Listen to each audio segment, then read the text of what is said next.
What is going on, guys? My name is Sena and welcome back to another video. I hope you all had great holidays and a great New Year's. I've been feeling pretty sick for the past week, which really sucks, but I do feel like I'm getting better and I'm getting to the point where my throat is feeling a lot less scratchy, so I could actually record a video here for you guys. I want you guys to let me know down in the comment section what you got for Christmas this year if you did celebrate. I got some new earbuds, some new clothes, and some money, which is always nice. Anyways, guys, I actually haven't sat down and recorded a proper video for you guys, which really sucks because I really do miss it and I do enjoy making these videos. So in this video, we're going to be talking about 4 Valorant misconceptions that a lot of you guys probably have. A misconception is a piece of information that you believe is true but actually isn't. There's a lot of misconceptions out there that the majority of the player base has for Valorant, but in this video, I'm just going to be talking about 4 of them, and I hope you guys do enjoy this video. If you guys do end up enjoying the video, don't forget to drop a like down below and subscribe to the channel if you've not already. I apologize if my voice does sound raspy at any point throughout this video. I am still recovering from being sick, so I apologize for that. Anyways, guys, with all of that being said, let's get right into the video. The first Valorant misconception that I want to talk to you guys about in this video is crouching. It seems like a lot of people think that crouching is like the worst thing that you can do in Valorant. People always associate insta crouching with being bad at the game and all of this stuff. While it is true that insta crouching is bad, crouching in itself is actually really good. The main thing that people need to find the difference between is insta crouching and crouching to correct your spray. When you insta crouch, you are crouching before the fight even begins. Before you even shoot your gun, the first thing you're doing is crouching. This is bad for many reasons, but mainly because it makes you a very stationary target. Your character's movement speed is extremely slow when you're crouched, and it can make it really hard to strafe while you're shooting. Not only this, but if you're fighting multiple people at once, if you kill the first guy and then the second guy swings out and you're still crouched, it's going to be really hard for you to get that second kill. Many people already know that insta crouching is bad, but what about crouching to correct your spray? A lot of top tier players and pros actually crouch while they're spraying to make it so that they have to pull down their mouse a lot less. You'll see a lot of people doing this, and this is actually a lot different than insta crouching, and I actually encourage you guys to do this. And I need to mention that you should only be doing this if you have to spray. If you can kill them in 1 bullet or 2 bullets or in a quick burst,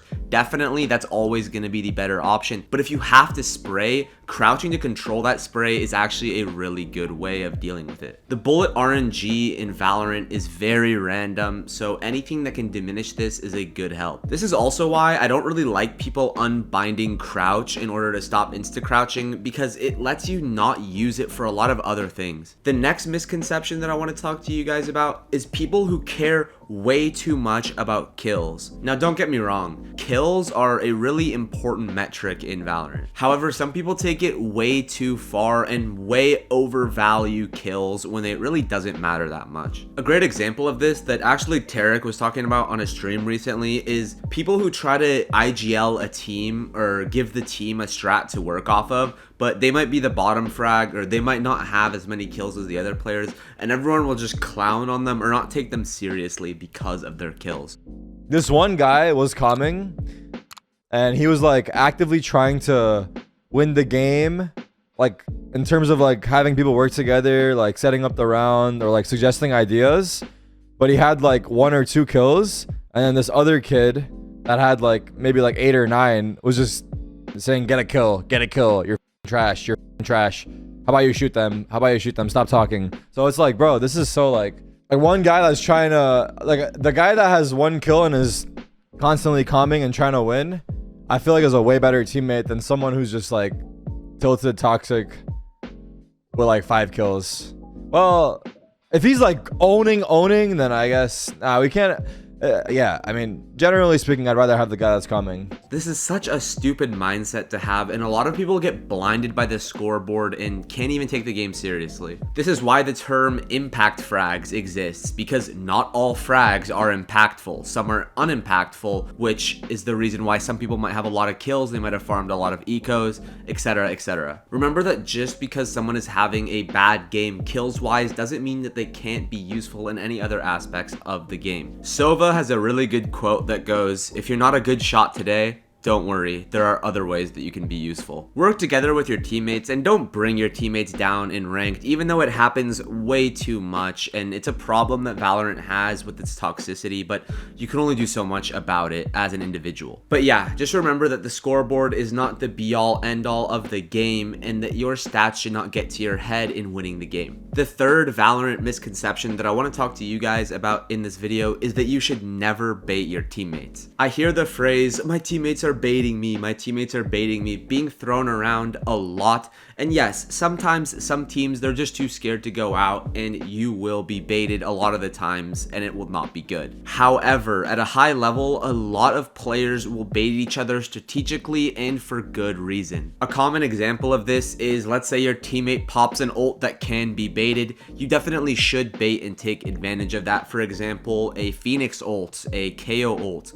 If you're playing Sage and you have res, you should be baiting your whole team. Stuff like that. Another situation is if you or your teammate is very low, you should bait the person that is one shot. If you're max HP and your teammate is one shot and you run in first and die, the chances of your teammate trading you out and getting the kill is a lot lower than if they went first and died and you took that fight with all of your HP. A lot of people in the lower ranks don't even think about this and they just run in brainlessly and don't even look at their teammates' HP and they lose a lot of games because of it. Another situation in which I like to bait my teammates is if we're running up a double flank. If me and my teammate are both flanking and we're running a double flank, I will actually let him go first and take a fight and die alone on the flank. I do this because after he dies, the enemy team will instantly realize that the threat has been neutralized and immediately focus all of their attention towards site for the post plant. This is where I come in quickly after with a double flank and catch them all off guard because they are not expecting another person to appear so quickly. This doesn't work every time and it's not all the time that I'm double flanking, but whenever I do decide to do something like this, it works out really well. A lot of it really comes down to mind games and you have to put yourself in the enemy's shoes and think about how you'd react in their position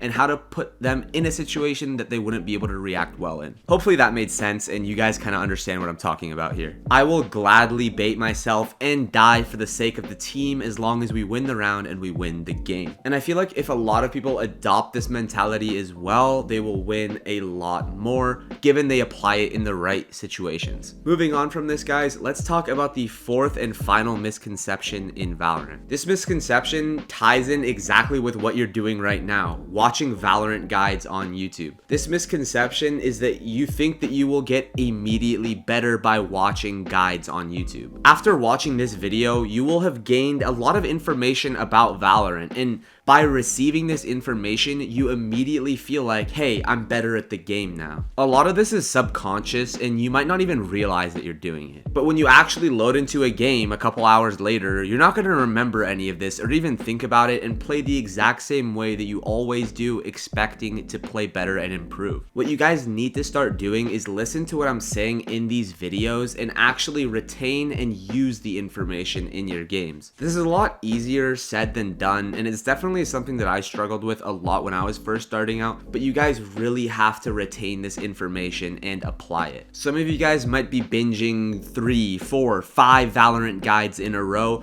You're not going to be able to remember all of the information in those 5 videos. What a lot of you guys need to start doing is slowing down while you're playing the game. You guys should slow down and think about things more methodically. Why did this play work? Why did this play not work? Why did I die here? Things like that. Whether you're a brand new beginner to the game or you've been playing for a while and you're an experienced player, we're all still improving and you could always learn more than you already know. You're never going to be a perfect player and you're always going to make mistakes, but learning from those mistakes that you make is the most important thing that you can do. But anyways, guys, I hope you enjoyed this video or found it useful, and if you did, make sure you guys go down and drop a like and subscribe to the channel if you've not already. I'm so glad I finally got to record this video for you guys, and I hope that you guys enjoyed it too. This video idea came to me the other day and I was like, why haven't I done a Valorant misconceptions video yet? That'd be a great idea. So here I am bringing it to you guys. I'm super excited for the new act of Valorant to start, new episode actually, episode 6, and that'll be coming out in about a week, so I'm super excited to be grinding when that comes out. I also want to thank each and every one of you who watches my videos, interacts with my videos, leaves comments, drops likes, everything like that. You guys are the best and you guys mean the world to me. There's not a day that goes by where I'm not truly grateful for everything that you guys have done for me. I have a Discord server link down in the description below. It's my community Discord server. We have a super chill community. You guys should join up. We'd love to have you there. Thank you guys so much for taking the time out of your day or night to watch this video, and I will catch you in the next one. Peace out. Off a damn pill, got me Jimmy. Pull up to your city, which one the one that's windy? Which one that's off the drugs that don't make me feel mini? I'm trying to get a 10 milligram rest stimpy. Bitch, you know I'm moving shifty. Blue and yellow case, yeah, those are Ken Griffey's. I might scam your dad cause he look like Ken Griffey. Sena, you a mystery.